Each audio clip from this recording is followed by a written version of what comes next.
Luckily I have some money. Let me put them in the vending machine. And what drinks should I choose? Of course this one. Thank you. Hey guys, this is Red and welcome back to a new Minecraft video. Yes, this one behind me is a new type of vending machine. After, the success of the first vending machine that I made, I said let's make a better one where you can choose from different types of items in it, and it has a new system for the payment method. So let me demonstrate it to you another time how it works. Of course, as you can see, I have a golden nugget in my inventory. Let me put it here. Oh, and also I want to show you that this vending machine doesn't work if you don't input any type of money, in our case any golden nuggets. So if I press these buttons, nothing will happen. But if I put a golden nugget in this item frame and I choose, for example, a Mountain Dew, you can see that the nugget disappeared, and of course the vending machine gave me a Mountain Dew soda can. And yeah, you can't actually drink these things, but if you want, there's another tutorial that I did some time ago on how to create working food or drinks or something like that. I will leave a card appearing on the screen, so if you want you can make that creation as well into your world, and you'll have a vending machine with drinks that you can actually drink. Right, so now let me try, for example, to buy a Pepsi Cola. So let me drop a golden nugget in the vending machine, let me choose the Pepsi Cola, and of course, voila, I have the item in my hand. And yeah, that's pretty much how it works. Let me show you guys the other types of drinks. We have a Fanta, no, sorry, it's a Sprite, and a Mountain Dew can. Oh, actually, no, the Coca-Cola. I didn't take the Coca-Cola. Alright, this is my favorite one, by the way. And yeah, let me now, guys, show you how to build this into your world. It's quite simple, and we don't have that many command blocks as well. We have 4 lines of command blocks. Each of them is responsible for the drop of these 4 items. Now, the cool thing about this vending machine is that you can expand it. It's expandable, you can make it taller, and of course add some more items in it. You guys have asked me in my old vending machine tutorial to have a vending machine where you can choose from multiple items, and that's what I made today. And also it's a bit more, I really like this one, it looks better than the first one. So what you'll need to create this vending machine, of course, the command blocks, which I will explain in just a moment. You will need 6 white carpets or any color of them, 4 buttons, an item frame, 16 cyan hardened clays, and 2 pieces of glass, or more pieces of glass if you're going to make it taller.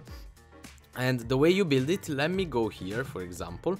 The way you build it, it's simple. You dig down a block, place a cyan hardened clay, and then you surround it with some other cyan hardened clay, and you make it 3 blocks tall, like this. Then you put the 2 glass blocks here, and you cover the top of it with the carpets. And voila! Now you place the buttons up here, and an item frame here, or in this other side, it doesn't matter. And now actually I need a command block, so you'll need a command block, and we have to remove this block for a moment and then replace it after. So after you place this command block here, you take the commands that you will find in the video description. There is a link. If you click it, you'll be forwarded to my webpage where you will find every single command used in this video. So you copy the first one from the list, paste it inside the command block, and of course activate the command block, and you'll see that a Coca-Cola can appeared here. Then you take the second one, paste it in the command block, press the command block, and we got the Pepsi can. Then the third one, of course, will generate, I don't know, I think it's the Mountain Dew one, yes. And the last one will generate the Sprite can inside. Now these things will not despawn because the old vending machine had a problem with the items despawning from it, so don't worry, these will not despawn. And the last thing that you have to do, use this entity data command that you will find, of course, on the website. You go near this item frame and you paste this entity data command in your chat, press enter, and voila, you're done. What we did now, we gave a custom name to this item frame because, of course, after we have to detect it with some command blocks. Now you can remove this, and you can place the cyan hardened clay block back. Don't worry about the iron trapdoor, it will be placed automatically by some other commands. Right, after that you have done something like this, you should have everything set up. All you have to do now, you have to set up the command blocks. Right, so I will show you only these two first lines of command blocks, because the other ones are similar to this line of command blocks. They just give the different items and the test for the different stone buttons, which we have here. So this command block here at the bottom is going to constantly set a iron trapdoor block in this exact position. Now, you will find this exact command in the website, but of course you will have to change these coordinates with the coordinates of the trapdoor in your world. How do you do that? You press F3, you look, you place a block here. Now it's placing my iron trapdoor. And anyways, you look at that block and you press F3 and you look at this string in the F3 debug screen. It says looking at -21831 -758. Of course, you will have some different coordinates. What you have to do, you copy these coordinates here in this part of the command block and you're done. Then this command block here is going to execute for any item that is found in this exact block. So again, you will have to change x equals -218, y equals 31, and my z coordinates with the coordinates of your world.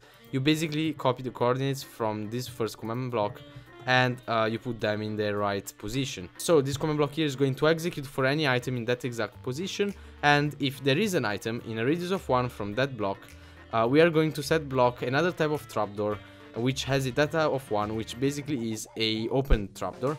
So if I drop an item here, you can see that the trapdoor opens. If I remove the item, the trapdoor closes. This is basically the system generated by these two command blocks. Then the next line of command block, of course, is responsible for dropping the item when you put a gold nugget into the item frame. So the first command block here at the bottom is going to test for an item frame, and this time we are going to specify in which position this item frame is. So you can see here tile x colon -270. This is basically the x coordinate where our item frame is positioned, and same with y and same with z. So now again you have to change these numbers here at the beginning with the coordinates of your item frame in the world. So what I suggest you to do, remove this item frame for a moment and place a block instead of it. And again, look at that block and copy these coordinates here and replace them here, tile x, tile y, and tile z. Then you can place back this item frame. Don't forget to rename it if you removed it. Just paste this command back in the chat and rename the item frame, otherwise the commands will not work. Don't forget to rename the item frame. Right, so after you selected the right coordinates of your item frame, you will have to insert here where you see item ID Minecraft gold nugget, of course, the type of payment method that you want.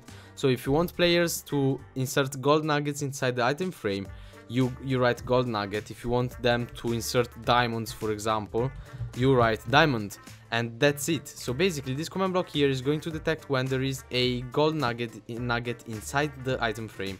If there is a gold nugget, then the next command blocks here are going to execute the command inside because they're set to conditional.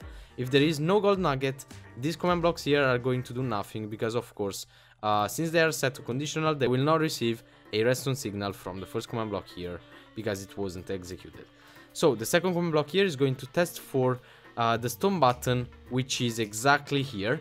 So again, here you will have to change everything in this command. You will have to change the coordinates with the coordinates of the button in your world.